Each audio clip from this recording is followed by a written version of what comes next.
Bem-vindos e bem-vindas ao novo videocast Paus é Power, apresentado por Powerade para os canais da Conmebol Libertadores e Sul-Americana. Eu sou a Amanda Kess, estamos aqui comigo de novo, meu amigo Thiago Rocha, e hoje a gente tem um convidado super especial. Ele é jornalista, colunista, escritor, comentarista, meu amigo querido Paulo Vinícius Coelho. Tudo bem, PVC? Muito obrigada por estar aqui com a gente hoje. Prazer, a honra é toda minha estar aqui com vocês dois, amigos de longa data, né? Sim. Desde Lance e desde GE. Isso, desde fases diferentes. tempos de Globo. Fases diferentes. É. Exatamente, aqui estamos de novo, né?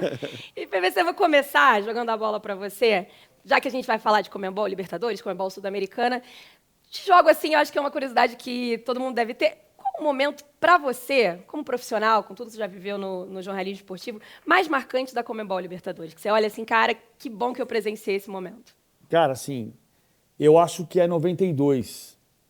Porque foi a primeira final de Libertadores que eu fiz em loco, que eu fiz no estádio. Estava fazendo a conta, 92, 93, 94, são 12. E a primeira foi o time do São Paulo, que era muito bom de trabalhar. Eu trabalhei muito com aquele time do Tele. Foi uma final surpreendente sobre vários pontos de vista, inclusive por causa da invasão do estádio, porque quando acaba o jogo, a torcida invade. Aquela imagem, né? Eu discuti com o policial porque o policial não queria deixar a gente passar pelo local que a gente tinha acesso e ninguém explicava por quê. Até que ele avisou que a gente tinha que dar a volta por fora do estádio, o que normalmente para nós era proibido. Se você saísse do estádio, você não voltava. E ele falou, vocês vão dar a volta e entrar pelo portão principal. E só quando a gente entrou pelo portão principal foi que a gente entendeu o que tinha acontecido. Por quê? Porque a polícia estava escoando as pessoas de dentro do campo pela passagem da escada que normalmente dava acesso ao vestiário. Depois teve uma foto que vazou e deu processo da Folha, porque era o Raí e o Antônio Carlos tomando banho pelado. Então, nos anos 90. Muita coisa especial por ser a primeira decisão que eu fiz de Libertadores. No ano seguinte eu fui para Santiago para fazer a final Católica em São Paulo, em loco também, no Estádio Nacional. Também foi minha segunda viagem internacional e foi minha primeira decisão de Libertadores fora do Brasil. E quando a gente fala em Libertadores, a gente estava conversando aqui antes de começar a gravação sobre a palavra histórico, que o PVC não usa mais. Não, evito. Mas não é? A Libertadores é uma competição histórica. Né? Então, você tem essa sua história de ser a primeira final, de ter vivido aquilo ali de perto, enfim, foi um momento muito legal mesmo. Eu tinha 22 anos. Nossa. Na verdade, eu faria 23. Então, para um 2 meses iniciante depois. do jornalismo, é uma experiência Única. única ali. Mas depois, depois desse dia aí que você com 22 anos, tantos confrontos entre brasileiros e argentinos, entre sul-americanos, se discute muito qual é o grande clássico da América do Sul. Você tem uma opinião sobre isso? Eu acho que o grande clássico da América do Sul é Boca e River. E a outra coisa que, vamos falar de Libertadores, mas foi muito particular também ter feito a decisão da Libertadores em Madrid. Porque a gente foi para Buenos Aires fazer a decisão, não teve a decisão, 2 dias seguidos, e aí avisou-se que ia para Madrid e nós fomos para Madrid fazer a decisão. Boca e River em Madrid. Diferente de tudo. Diferente de tudo. Final da Libertadores na Europa. Eu tenho essa camisa, a camisa do São Paulo da final de 92 não é a camisa original, mas eu tenho uma réplica, e eu tenho a camisa do River com a inscrição, com o patch da final de Madrid em 2018. Acho que o fato da gente ter na Libertadores uma decisão Boca e River, 2 semifinais Boca e River, os clássicos brasileiros são muito valiosos, a rivalidade Grenal é tão grande quanto o Boca e River, mas não na Libertadores, né? E os clássicos brasileiros, eles se diluem mais, porque a gente não teve um Fla-Flu, a gente teve uma semifinal Palmeiras e Corinthians, uma quarta de final Palmeiras e Corinthians, mas você não teve um Fla-Flu, você não teve um Flamengo e Vasco, como teve na Copa do Brasil. Então, na Libertadores, eu acho que é Boca e River. Por tudo todas as fases que eles já se enfrentaram, né? O próprio Grenal não foi no momento O decisivo. Grenal foi durante a pandemia, né? Não foi no momento decisivo. O jogo que marcou o final dos jogos com o público. O último jogo antes do fim do mundo. Antes do fim do mundo, exatamente. Eu tava no jogo de ida lá na Arena do Grêmio. Foi bem naquele momento em que a Conmebol anuncia que ia parar o calendário por conta da pandemia. Aí, né, aquela coisa, ninguém sabe o que vai acontecer desde então. E o segundo Grenal foi sem público, na retomada. Já não é a mesma aí coisa. Tem um outro clima, né, de jogo, de competição, de rivalidade, enfim. E projetando essa semifinal agora que está começando, a gente falando de grandes confrontos, temos dois grandes confrontos, né? Palmeiras e Boca, que já foi final de Libertadores em 2000, já teve semifinal. Inter e Flu, que é uma rivalidade aqui, mas não tem ainda uma grande disputa internacional. Como você acompanhou a passagem dessas 4 equipes pela Conmebol Libertadores 2023, o que você destaca aí de mais positivo desses confrontos? O Internacional é o time que está crescendo num momento importante. Eu fiz os 2 jogos do Internacional contra o Bolívar em La Paz e no Beira-Rio. Nunca tinha ido para La Paz e não passei mal, mas é diferente. E é diferente o Internacional porque o Internacional tem 2 jogadores de Copa do Mundo, titulares na Copa do Mundo na última, nas 2 extremidades do campo. Então, o Inter se classifica com 3 gols de um centroavante de Copa do Mundo e com um goleiro pegando pênalti, um goleiro de Copa do Mundo. Essa é uma circunstância, é claro que o Flamengo é o melhor elenco do Brasil, mas o Flamengo não tem isto. 2 jogadores titulares de Copa do Mundo, da última, porque o Everton Ribeiro foi reserva e o Arrascaeta foi titular em um jogo. E o Pedro dos também 3. foi reserva, né? E o Pedro foi reserva. Isso não significa... O Flamengo é mais elenco do que o Internacional, mas o Internacional tem 2 jogadores que decidem jogo de Copa do Mundo. Posições chaves, né? Posições chaves. Vão Ter decidir um mata-mata. ter um goleiro e um 9 faz a diferença. Né? Faz muita diferença. Foi exatamente o que fez diferença nos jogos contra o Bolívar. Mas era só o Bolívar. Sim, o Fluminense tem uma vitória valiosa contra o Olímpia. Para a torcida do Fluminense é importante isso, porque tem uma marca de ter sido eliminado pelo Olímpia 2 vezes. Uma delas no jogo do engano do Abel, né? O Abel Braga, em 2013, diz... Do gol fora, né? Ele fala, na Libertadores, é muito melhor empatar por 0-0 do que ganhar por 2-1. Não, Abel. Não. E aí acho que perde de 2-1. Perde de 2-1. É 2-1 tá fora. É 0-0 no Rio de Janeiro e perde de E 2-1 em Assunção e o Olímpia se classifica. Dessa vez o Fluminense consegue eliminar o Olímpia com um roteiro que até, tirando pela diferença de gols no Rio, o roteiro até o empate do Olímpia era muito parecido com o Flamengo. Sim, verdade. Porque quando o Olímpia toma o primeiro gol e empata, você vai virar igual virou com o Flamengo. Tem isso também. E aí a gente tem um novo Palmeiras e Boca, né? Falando de clássicos. Um novo capítulo, um novo histórico. Capítulo, histórico.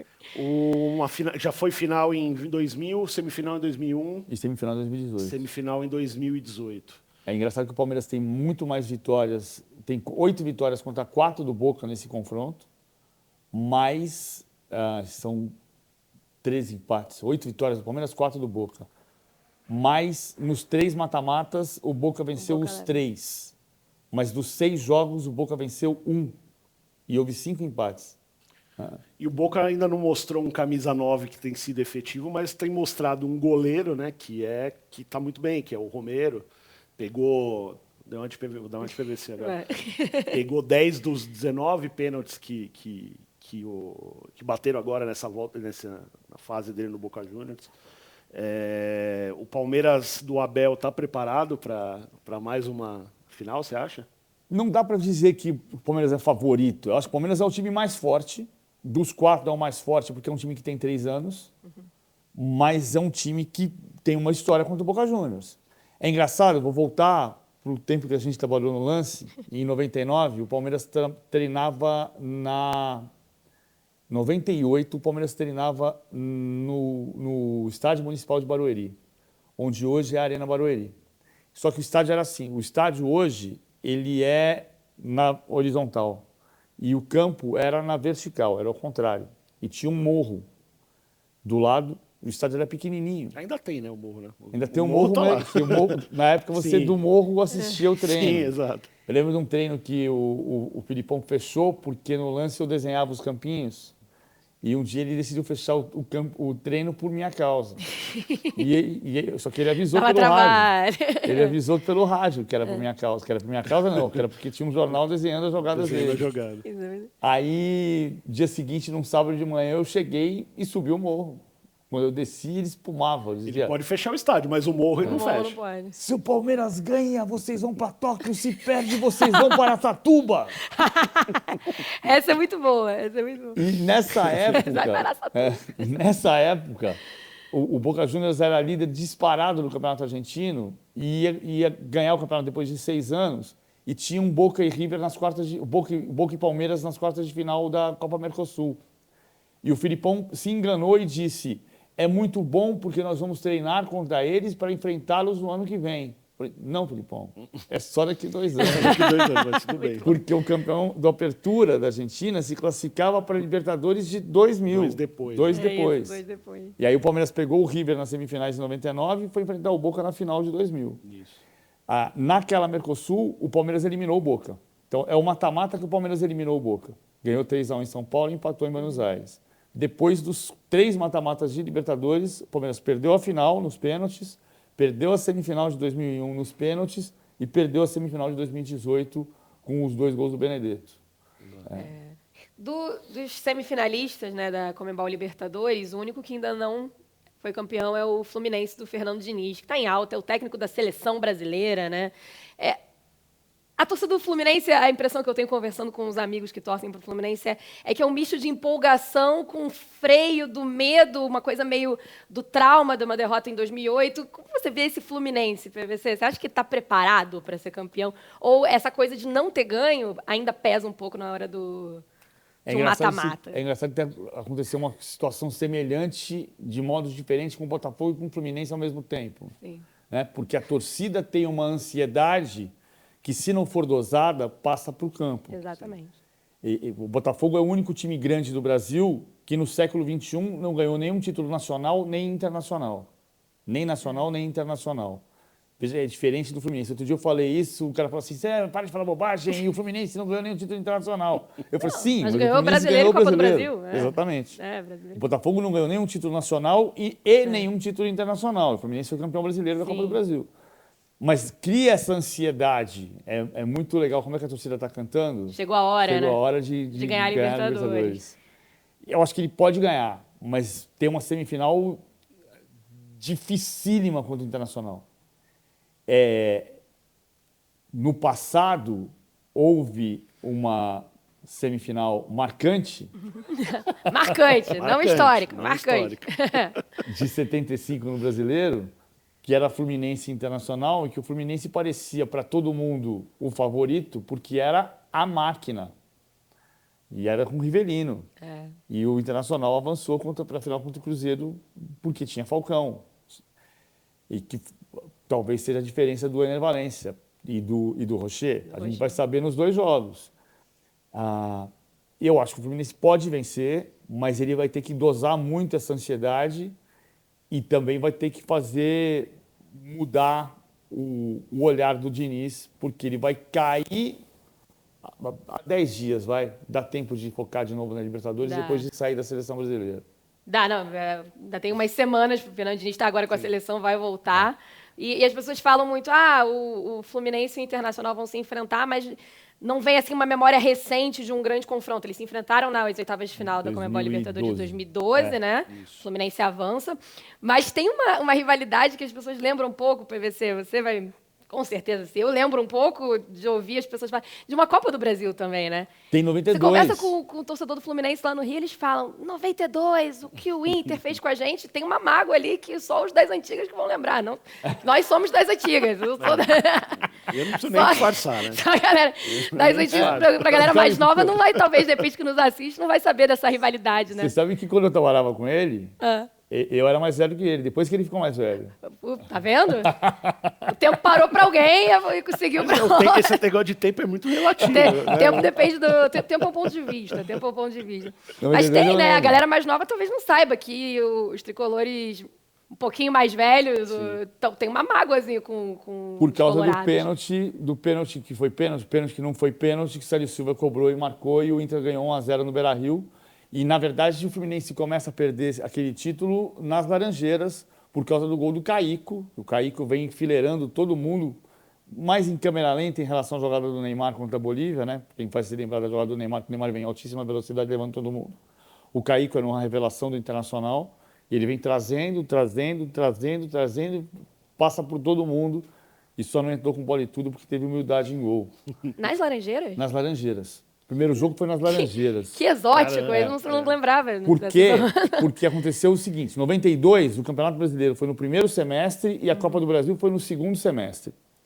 E no final do primeiro semestre, em julho, para ser mais preciso, começo do segundo semestre, tem a final Flamengo e Botafogo no Maracanã e a queda da arquibancada.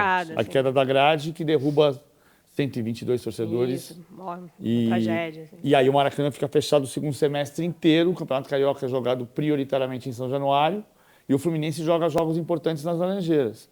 E a decisão, o primeiro jogo da final é nas Laranjeiras, Fluminense 2, Internacional 1. Estava 2-0 até perto do final do jogo, o Caíco faz um gol de placa espetacular e leva a decisão com um gol fora de casa como fora, critério de desempate para decidir no Beira-Rio. E aí vem o pênalti, que é um pênalti mal marcado, e o Célio Silva cobra, e o Internacional é campeão com o Antônio Lopes como técnico. Roberto Fernandes, Célio Lino, Célio Silva, Pinga e Daniel Franco. Maravilha. Anderson, Simão e Marquinhos, Maurício, Gerson e Caíco. Sacanagem, não. Duvido Olha algum esse colorado gesto lembrar disso. Ó, Roberto Fernandes, Gato Fernandes, Gato Fernandes. pai de Gatito Pai Fernandes. de Gatito goleiro do Fernandes, Botafogo. goleiro... Hoje, segundo goleiro do Botafogo. Hoje é goleiro reserva do Botafogo. Era Elson, Simão e Marquinhos, mas na decisão jogou Anderson. Anderson, Simão e Marquinhos, Maurício, Gerson e Caíco. Esse time tinha Edu Lima também. Mas o Edu Lima foi um pouquinho antes, o Edu Lima jogava muito, batia muito bem na bola, mas o Caíco foi o diferencial, porque o Caíco faz o gol de placa nas Laranjeiras. A Amanda pergunta do Fluminense recente. Você é um dinizista, PVC? Eu não gosto desse termo. Eu não Ninguém gosto desse aguenta termo. mais esse termo. Ah, não sei, né? Não vai saber. Sabe que assim, eu escrevi isso na Folha de São Paulo outro dia, tem algumas razões e eu posso estar sendo implicante. Não tenho nada contra alguém que diga. Eu não gosto do termo. Do termo. Porque eu acho que assim, a Argentina, durante muito tempo, teve um dilema no futebol, que era o menotismo versus bilardismo. E a gente usa quase nada bielsismo, porque você fala do Bielsa e das ideias do Bielsa que incorporam os 3 zagueiros do Bilardo e a ofensividade do Menotti. Então o Bielsa consegue misturar as duas coisas e fazer um jogo extremamente atraente. Embora Próprio, né? E próprio. próprio. O menotismo, o bilardismo, o dinizismo carrega esse sufixo ismo que está presente em peronismo e em fascismo e que significa extremismo. Eu não gosto. Eu prefiro discutir as ideias do Diniz. Ah, mas é a mesma coisa. É e não é. É e não é. Ele não significa uma corrente. O Caetano Veloso tem uma música chamada Poderes Poderes que ele diz: será que nunca faremos senão confirmar a estupidez da América Católica, que sempre precisará de ridículos tiranos? Eu não preciso de um líder carismático para simbolizar uma ideia. Então, eu prefiro debater o que o Diniz faz. Acho que ficam coisas muito caracterizadas da saída de jogo. Não é isso. Acho que é muito mais valioso para ele essa capacidade de aglutinar o time de um lado do campo para criar superioridade numérica e costurar a defesa adversária até entrar. Isso é muito valioso. É um tipo de jogo que não tem na literatura. Eu acho que ele precisa escrever um livro por causa disso, de explicar o que ele pensa e como ele chegou a esse modelo, que, de certa forma, é antagônico ao jogo posicional do Guardiola. Agora, não existe... Ninguém trabalha bem todo dia. Ninguém trabalha bem todo dia. Então, não é que o Diniz vai perder, alguém vai dizer: ah, não falei que ele não ia ganhar. Calma, o Tele ficou 20 anos sem ganhar o Brasileiro. E a gente nunca precisou dizer telesismo ou parreirismo, embora a gente tenha discutido durante anos se a gente prefere ganhar como 94 ou perder como 82. E segue discutindo. E eu tenho a resposta que, para mim, é ganhar como 2002. Mas talvez existam... É o meio termo, né? O melhor ataque. Talvez os mesmos termos, só que de uma outra forma. Como existia a família Scolari, por exemplo. Mas eu acho diferente, Você acha porque diferente? você não estava discutindo... Escaloneta, né? Do Agora escaloneta, enfim. Você tem escaloneta que você está falando também, mas você não está... Não é tão personificado. Não é como se você criasse, a partir de uma ideia, uma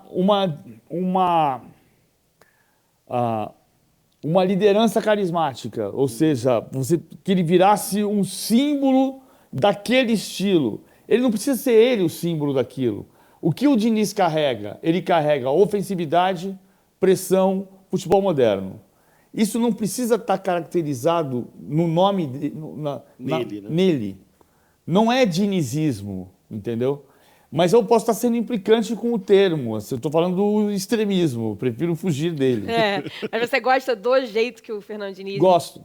vê o futebol e coloca o Fluminense para jogar? Esse Fluminense... Você gosta de ver esse Fluminense jogar? Eu gosto. Isso é uma coisa que eu acho que é muito... Uma coisa que a gente pode discutir sobre nós mesmos, sobre como a gente está vendo o futebol e falando sobre futebol. Então, a gente, outro dia, tinha uma crueldade com o Fernando Diniz, que era dizer, ele tem prazo de validade, porque quando chega em 1 ano e meio, o time começa a perder. Bom, primeiro que não é verdade, porque ele está 1 ano e meio e ele está na semifinal da Libertadores. Segundo, por que ele tem prazo de validade se o único trabalho que ele teve 1 ano e meio em clube grande foi no São Paulo? E aí ele perdeu um campeonato. É diferente do Mourinho, de você dizer também de uma forma cruel que o Mourinho tem problemas na 3ª temporada. Porque ele saiu do Chelsea depois da 3ª temporada, ele saiu do Real Madrid depois da 3ª temporada, ele saiu do Chelsea de novo depois da 3ª temporada, ele saiu do Manchester United na 3ª temporada. Aí, ele não emplacou a 3ª temporada na Internacional, mas porque teve o convite do Real Madrid. Aí você pega uma história de 4, 5 experiências e diz, olha que coincidência, sempre acontece na 3ª temporada. Isso é uma coisa. Outra coisa é você pegar o Diniz, que só teve um trabalho de 1 ano e meio, e dizer, olha lá de novo, no final de 1 ano e meio ele tem prazo de validade. Calma! E aí, com 1 ano e 7 meses, ele está na semifinal da Libertadores. E na Seleção Brasileira. Exato. É complicado. Complicado. PVC, deixa eu já que trazer um pouco para a nossa realidade aqui sul-americana do futebol Conmebol. A gente está falando aí de técnicos, bilardismo, seja lá o que for. Abelismo. Quais grandes... Você é capaz de montar ali um selecionado de... ou, não uma seleção, mas enfileirar grandes times que te encantaram, seja na Libertadores ou na Sul-Americana, 3, 4 times que te marcaram, ou porque tinha um trio de ataque incrível, ou porque era um trabalho técnico muito acima da média, daria ali os motivos de grandes times que te marcaram, seja na Libertadores ou na Sul-Americana. O maior time que eu vi na minha vida, memória afetiva, foi o Flamengo de 81. Que é incrível que tenha jogado 4 partidas junto, os 11. Raul, Leandro, Marinho, Moseli Júnior, Andrade, Adili, Zico, Tita, Nunes e Lico. Jogaram juntos 4 vezes, só. Mas esse é o time campeão da Libertadores e campeão do mundo. Aliás, esse time não jogou nenhuma partida da Libertadores com essa formação. Na verdade, o Lico não joga, não é isso? O Lico joga na reta de chegada. Ele joga na chegada, né? No começo. Primeira fase joga o Baroninho, na ponta esquerda. O time vai se acertando. Então... Se eu pensar racionalmente, o maior time que eu vi na vida foi o Barcelona de 2011, que eu vi no estádio. Mas o maior time da minha vida, de memória afetiva, é o Flamengo de 81. Então, é o maior time que eu vi na Libertadores. Claro que o maior time da Libertadores, você pode dizer que é Gilmar Lima, Mauro Dalmo, Zito, Calvedo, Valmir, Coutinho, Pelé e Pepe. Foi bicampeão 62, 63, sem essa formação também. Mas é o time do Pelé. Mas da minha geração, é o Flamengo de 81. Aí você vai pegar... uma grande atuação, um grande time que eu vi foi o São Paulo de 92, que esse eu vi no estádio. O Flamengo de 81 eu não vi no estádio. Eu vi muito, mas não vi no estádio, porque eu sou um menino paulistano. Não era tão simples, né? Não passava também, né? Não passava em São Paulo, né? Passava. Passava? O TV Record passou a Libertadores inteira. Ah, é? Eu lembro de ter ido no cinema e voltar correndo para ver Flamengo e Cerro Porteño na segunda fase. E lembro do Silvio Luiz narrando que o Zico tinha cortado o cabelo. Se ele não tivesse cortado o cabelo, tinha feito gol de cabeça. Do Zico, isso. Típico do Silvio Luiz. E a vida, você fala do Flamengo de 81, há quem diga, e aí entra muito até o que a gente estava falando do tempo de deixar o Diniz trabalhar, enfim, que essa geração de 81 do Flamengo talvez não tivesse chegado a ser campeão da América, ser campeão do mundo, se não tivesse ganho um Carioca lá em 78, porque estavam querendo desmontar, já estavam... A opinião pública já não estava acreditando naquela formação e ia mandar todo mundo embora, né? Ia vender.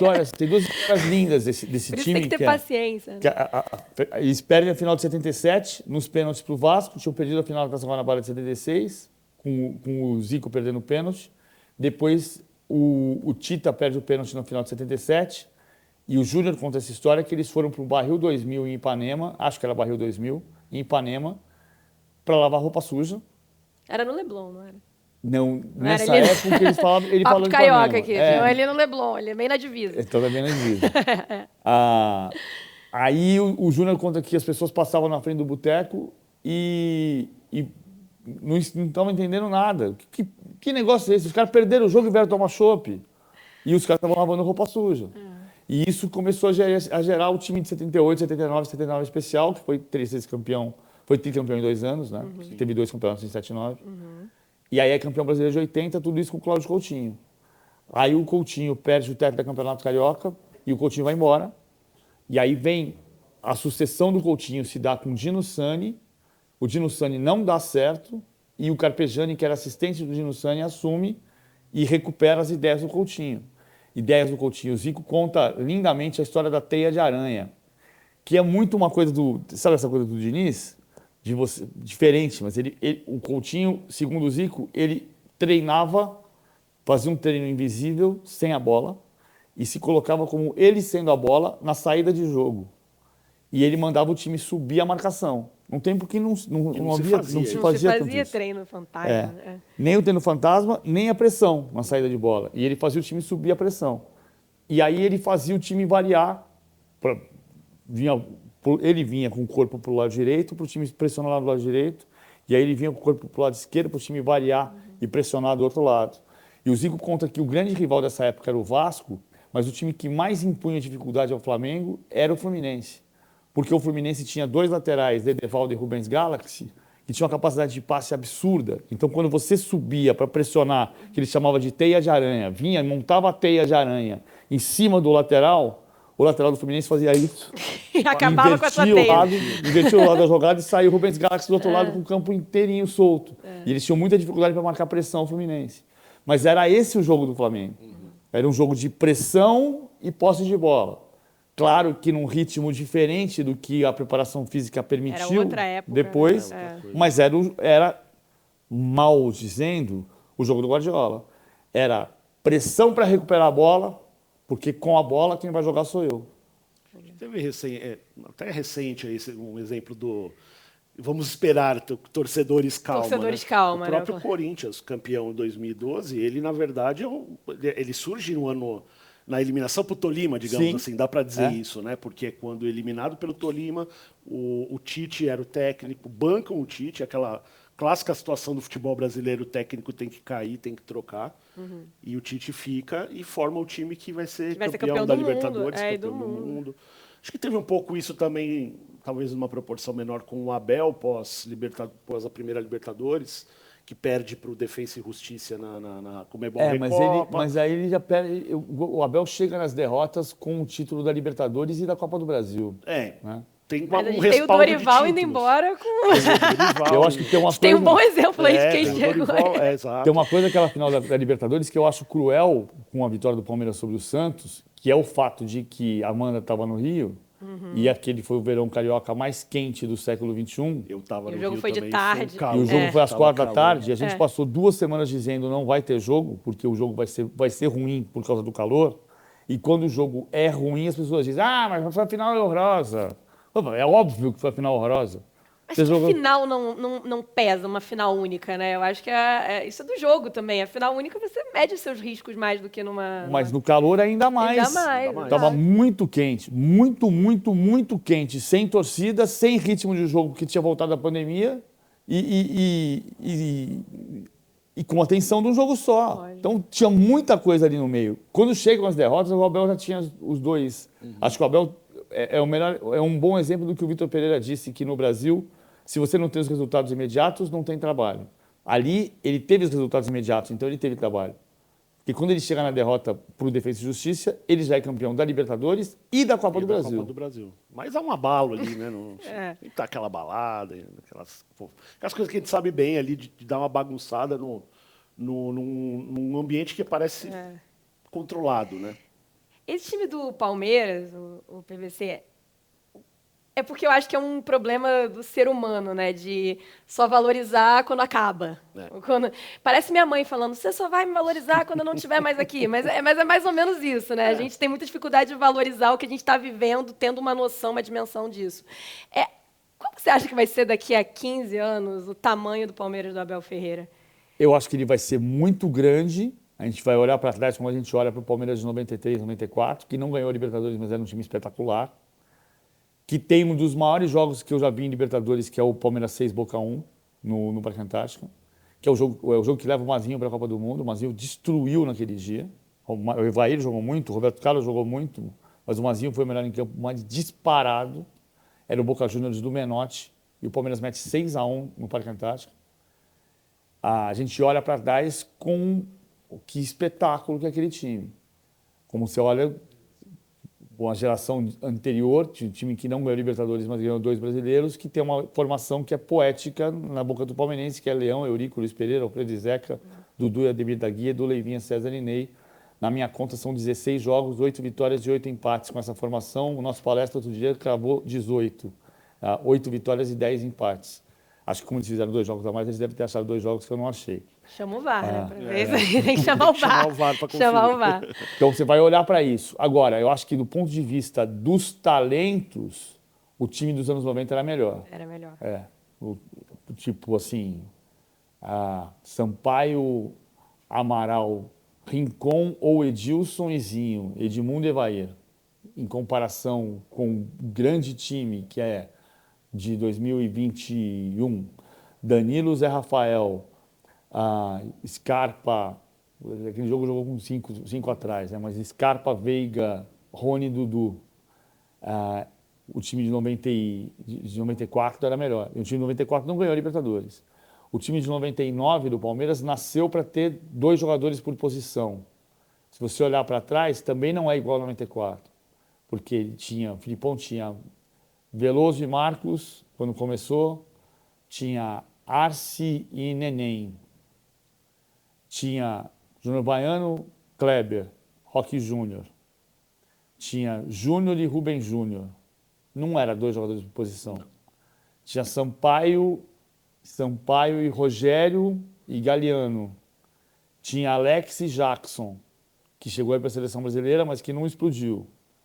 Tinha Zinho, tinha Euler, Paulo Nunes e Oséias e Evair. Tinha um banco muito forte, mas não era exatamente 2 por posição. Sim. A frustração do Filipão naquela campanha foi não conseguir levar o Rodrigo Fabri, que ele queria para ser o reserva do Zinho ou da ponta esquerda para mudar sistema. Quem mudava sistema naquele time era o Euler, e que fez gol numa decisão por pênaltis. Essa é uma boa dúvida, né, pro torcedor palmeirense. Essa é uma discussão boa para a Barra, né? Que quem foi o... Difícil. Quem ganharia, né? Quem ganharia? Se eles se enfrentassem, quem ganharia? O Filipão... Porque tem uma coisa tática do time do Abel Ferreira que talvez pudesse dar um nó no time do... Não, eu acho que o time do Abel é mais tático do que o time do Filipão. Mas eu acho que dos 3, o de 93, 94 é mais espetacular. Ganharia, né? Embora não tenha ganhado a Libertadores. Né? Aquela Libertadores é uma particularidade, né? Porque o Palmeiras joga o primeiro jogo das oitavas de final contra o São Paulo no Pacaembu 0-0 antes da Copa. E o segundo jogo é uma semana depois da final da Copa. Eu fiz a Copa, entrei no avião em Los Angeles para voltar para o Brasil na quarta-feira e dei de cara com o time do Palmeiras voltando, do Japão. Estava o time do Palmeiras. Desci em Guarulhos na quinta-feira, o time do Palmeiras também desceu na quinta-feira, voltando do Japão, para jogar contra o São Paulo no domingo. Tomou 2-0, 2 gols do Euler. Loucura, né? O fuso horário demora horrores para... E foi uma excursão, né? Foi excursão para a Rússia e Japão, durante a Copa. No fim da Copa, perto de uma maluquice. É o time que ganhou de 6-1 do Boca, mas que passou em segundo lugar na chave, perdeu do Boca lá e foi pegar o São Paulo nas oitavas de final. O São Paulo não jogava a primeira fase porque era campeão do ano anterior. Né? Mandinha, vamos propor um desafiozinho para ele? Quiz com você? Nós vamos ter o nosso momento PVC aqui. Né? A gente quer testar os seus Sabe que o jornalista não é para saber tudo de memória, é para dar a informação certa. Sim. Dar a informação certa, exatamente. Mas tem gente que tem esse talento, isso é talento. Exato, isso é um dom. Como a final desse ano da Conmebol Libertadores vai ser no Maracanã, a gente queria testar o seu conhecimento sobre Libertadores e Maracanã e ver o que de repente sai. Primeira coisa, quem fez o primeiro gol de Libertadores no Maracanã? No Maracanã? É. Não vou falar de verdade. Coutinho? Não? Pode dar uma dica. O clube. É do Botafogo. É do Botafogo. Então pode ter sido Garrincha. Também não. Vou te dar, porque eu te conheço há muito tempo, vou te dar mais uma chance. Sem dica, pô. Garrinchinha. Não. Jairzinho. Ele faz o gol de 63, Botafogo 2, Alianza Lima 1, na primeira primeiro fase. jogo de Libertadores. O Santos só entra na semifinal contra o Botafogo e joga a final no Maracanã, o primeiro jogo no Maracanã contra o Boca. Exato. Então, segunda pergunta. Somando Conmebol Libertadores e Conmebol Sul-Americana, quantas finais continentais desses dois torneios o Maracanã já recebeu? Contando Sul-Americana? Libertadores não e contando a Mercosul, não contando as extintas competições. Teve o Flamengo na Sul-Americana em 17. Então 3. 3. Contando Sul-Americana. Sim, estou pensando no Sul-Americana, estou pensando lá atrás. Jogo D. Não precisa ser um jogo decisivo. Não, entendi. Finais. Estou falando finais teve 2020 e 2008 da Libertadores. Teve 2017 da Sul-Americana. 2017 da Sul-Americana, Flamengo Independiente. Se você considerasse Conmebol, teria o Botafogo de 93. Mercosul tem o Vasco, mas não tem o Vasco no Maracanã. Tem mais duas aí, vou dar a dica. Tem mais duas. Tem que puxar um pouquinho mais Pode ter uma Mercosul, Flamengo e São Lourenço. Esquece Mercosul. Tá. É que aí o São Lourenço é campeão em 2002. Libertadores e Sul. Ano, 2004. Cara, a gente pegou o PVC. Não, claro que pegou. Tem mais Thiago duas. Rocha. Tem mais duas. 8 Internacional.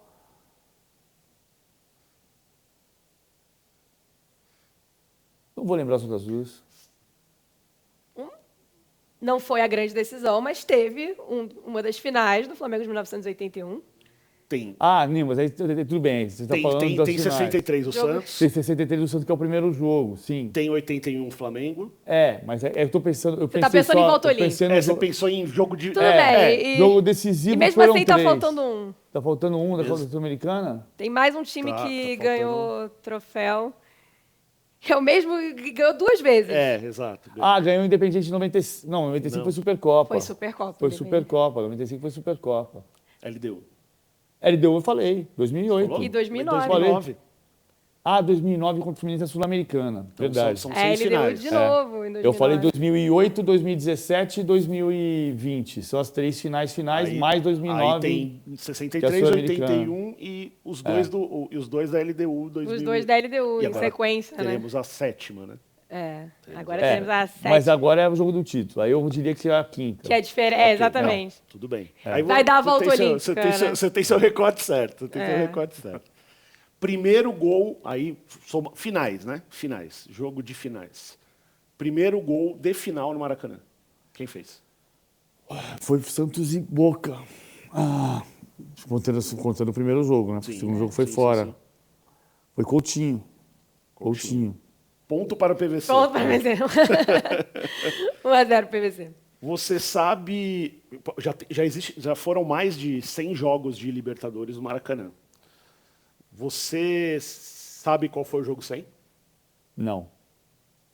Não, vou chutar. Vou ter que chutar, não sei. 2021, maio de 2021, Fluminense 1, Júnior Barranquilla 2, da fase de grupos de 2001. Jogo 100 da Libertadores no Maracanã. Era ainda Abel Braga. Isso, o Flu perde em casa, um jogo que estava meio de expectativas e tal, e o Flu perde em casa. Para fechar, vamos dar uma... Para fechar. O último campeão foi o Palmeiras, gol do Breno Lopes. O Breno Lopes entra no decorrer do jogo, né? Na verdade, entra um pouco antes de fazer o gol. Em que minuto ele entrou e no lugar de quem? Não sei. Você tá uma pegadinha ambulante Não, hoje. o time eu falo. O time eu te falo. O Everton, Marcos Rocha, Luan, Gustavo Gomes e Vinha, Danilo, Zé Rafael, Gabriel Menino, Rafael Veiga e Rony e Luiz Adriano na frente. Isso. O Rony está no jogo até o final, tanto que ele faz o cruzamento. Ele fez o gol no minuto 90 mais 9. Mas no minuto que ele entra... Poxa, ele entra no lugar do Luiz Adriano? Não, Não. Então ele entra no lugar do Veiga. também não. Então ele entra no lugar do Menino. No lugar do menino. O Gabriel Menino jogou de ponta direita aquele dia. Isso. O time inteiro eu tenho e o minuto que ele faz o gol, mas essas duas questões são Ele quase entra no irrelevantes. minuto 85 no lugar do Gabriel Menino. 85. E o resto é história. E o resto é história. 85 e o gol foi com... Foi 90 mais 9. 90 mais 9. Porque aí tem uma Tem a interrupção. camisa, tem a camisa da torcida do Palmeiras que está escrito Breno Lopes, a foto do Maracanã, 90 mais 9. E na sede social do clube tem o gol do Breno Lopes desenhado. Você entra no portão principal do clube, se você virar à direita, você vai descer um túnel que vai dar acesso às piscinas. Do lado direito está pintado o gol do Breno Eu Lopes. adoro os heróis improváveis. Apesar de eu adorar os heróis prováveis, é incrível que uma Libertadores os seja heróis já decidida são pelo história camisa pra contar, 10, né? mas eu adoro os heróis improváveis. Eles já são histórias para contar, mas os improváveis deixam a história, acho que ainda melhor, né? Você não acha, PVC? Eu acho que sim, mas sabe que essa coisa do herói improvável, no caso do Breno Lopes, ou do Betinho, herói do título de 2012 da Copa do Brasil, me lembra um senhor que costumava ir muito ao velho Parque Antártica chamado Mário Albanese, que era um maestro, e ele ficava, porque ele tinha uma carteirinha da CESP, Associação dos Corinthians Esportivos, ele ficava na tribuna de imprensa, e ele, toda vez que entrava o Maurílio, ele falava: lembra do Lula, porque o Lula era um ponta-direita que o Palmeiras teve no campeonato de 47, que a torcida odiava e que teve um 4-3 que ele faz 3 gols de falta. E é o herói improvável do título de 47. E toda vez que se falava do Maurílio, a torcida reclamava do Maurílio, ele lembrava do Lula. E o Maurílio teve sua importância. O Maurílio estreou no Corinthians e Palmeiras 2-2 em 30 de agosto de 92. Dia no meu aniversário de 23 anos. Você vê que são coisas... Você pode lembrar de coisas improváveis Exato. e irrelevantes. Exato. O Maurílio. Depois a torcida do Palmeiras tinha uma música... Você lembra da música, Thiago? Não lembro. Não? Que ela cantava: ai, que bom seria se o Alex Alex Alves voltasse voltasse Sim, pra pra Bahia. Bahia. Até eu conheço essa Ele canção. tinha- Né? Que bom será se o Maurílio voltar pro Paraná. Porque o Maurílio veio do Paraná, né? A gente, Veio inclusive, falar conversou uma vez que a torcida do Palmeiras, quando tá chateada, faz excelentes composições. Tem uma... Você vai lembrar disso, ele citou o Maurílio. Eu não lembrava da música, mas eu lembro do Maurílio entrando no Palmeiras de São Paulo, Que a torcida chama de burro. que a torcida chama o Luxemburgo de Buco. Foi no dia que o Senna morreu, inclusive. Foi no dia 1º 3 de a maio 2. de 94. 3-2 Palmeiras. Coisas improváveis que a Coisas gente improváveis, lembra. você lembra? E ele entra tem um escanteio, né? Primeira bola, ele Primeira faz o gol. bola, ele vai lá e faz o gol. E o Palmeiras ganha Luxemburgo 3 a 2. salda a torcida do Palmeiras, que estava Quem é o chamando burro, ele né? de burro. Mas é engraçado você lembrar a data desse jogo, porque eu acho que esse dia 1º de maio de 1904, todo mundo lembra o jogo, porque foi um domingo. Foi domingo. Todo mundo lembra o jogo que estava assistindo. Eu era muito pequena, mas meu pai sempre fala. Teve um Flamengo e Vasco esse dia, que foi muito legal, porque a torcida do Flamengo e do Vasco cantou junto no Maracanã. Olê, Né? olê, olá, Sená. Teve uns paraquedistas. Teve Tem o Palmeiras e Então São é muito, Paulo. é muito curioso, aquela data que quem é do Brasil... Né? Tem o Palmeiras e São Paulo, Lembra? o Palmeiras ganhou de virada, 3 a 2. Eu tava no jogo. Todo mundo lembra do jogo que teve esse dia. É curioso. Todo mundo tem um pouco de memória... Mas o Maurílio, o Betinho e o Breno Lopes me lembram o maestro Mário Albanese, que se lembrava sempre do Lula, por causa dos heróis improváveis. E o Davidson, o herói improvável? Foi? O Davidson não é improvável. Você não acha que não é Não, improvável? Amanda é minha testemunha. Que eu falei Falou mesmo, no Seleção falou na mesmo. véspera que o herói podia ser o Davidson. Falou. Porque E a ninguém última- levou a sério. Porque o Davidson tinha feito gol no último jogo antes da final, contra o Atlético, como o Breno Lopes tinha feito gol no último jogo Contra o antes da Vasco. final de 2020, contra o Vasco, e porque o Abel leva muito em consideração o momento do jogador, o fato de ele ter feito gol no último jogo antes indicava que ele estava num momento de confiança, e o Abel leva isso em consideração, então o Davidson podia entrar. E o Davidson tinha sido autor dos gols da última vitória do Palmeiras sobre o Flamengo em 2017. Por isso eu achei que o Davidson podia ser, se houvesse um herói, podia ser ele. O Abel tem isso, né? O Abel tem isso. Ele fez isso, por exemplo, além dessas de Breno Lopes, além de Daverson, ele fez isso, por exemplo, contra o Atlético Mineiro, o primeiro, não, o segundo, do Gabriel Verón. É o segundo? É o segundo, né? que ele põe o Gabriel E o Gabriel Verón. Verón também era um cara que não jogava muito, e de repente ele põe o Gabriel Verón e na primeira bola Ele tá bem no treino. ele ganha a bola que sai o cruzamento. Ele ganha a bola, né? Cruza Faz o pro cruzamento, Dudu fazer o Dudu faz o gol. Ele tem essa de botar os jogadores meio... que pode parecer aleatório, mas que tem a confiança dele para esses momentos. Então, agora, para a gente caminhar para o fim, PVC, a gente assiste você agora nos canais na Paramount, né? Isso. No Beira-Rio, no jogo de volta do Beira-Rio de ida do Maracanã, é isso? Dia 27, Maracanã, Maracanã. Fluminense Internacional. Jogo de volta, 27, dia Quatro. 4 Quatro. de outubro, Beira-Rio, Internacional e Fluminense. 2 jogaços. Os 2 jogos com, pelo menos, 2 horas antes, a gente abre a transmissão no Paramount e depois do jogo vamos até o arroz secar. Até o arroz secar. Você vai cantar igual você cantou a música do Segovinha ou não tem mais Não, música? pra João cantar. Guilherme fez isso com Eu você? não tenho que cantar nada, nem saber tudo de memória. Eu tenho que dar a informação certa. Jairzinho Mas fez isso o foi primeiro João gol do Guilherme, Maracanã. né? João Guilherme fez isso, né? Foi. Ele Ele falou veio aqui pra e gente. contou pra gente a Fiz história. PVC cantar a música do Segovinha. Momento histórico da TV.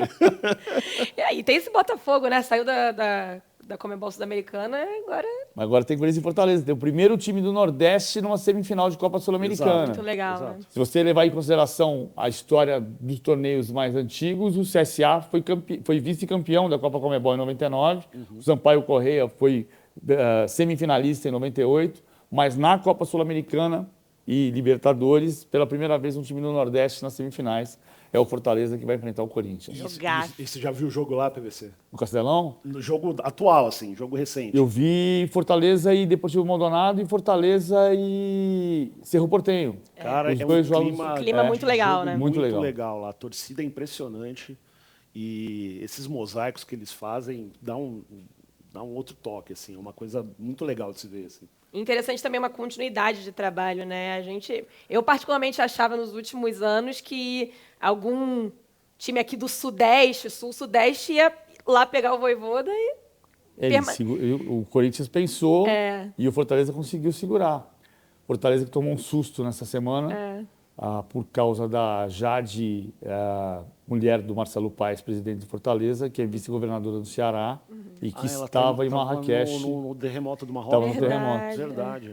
O presidente tomou um susto, o presidente Marcelo Paes tomou um susto, a comunidade de Fortaleza tomou um susto por causa digamos, Nossa, da esposa claro, do presidente de Fortaleza, que também é vice-governadora do Ceará. do Ceará. Ainda bem que nada passou, né?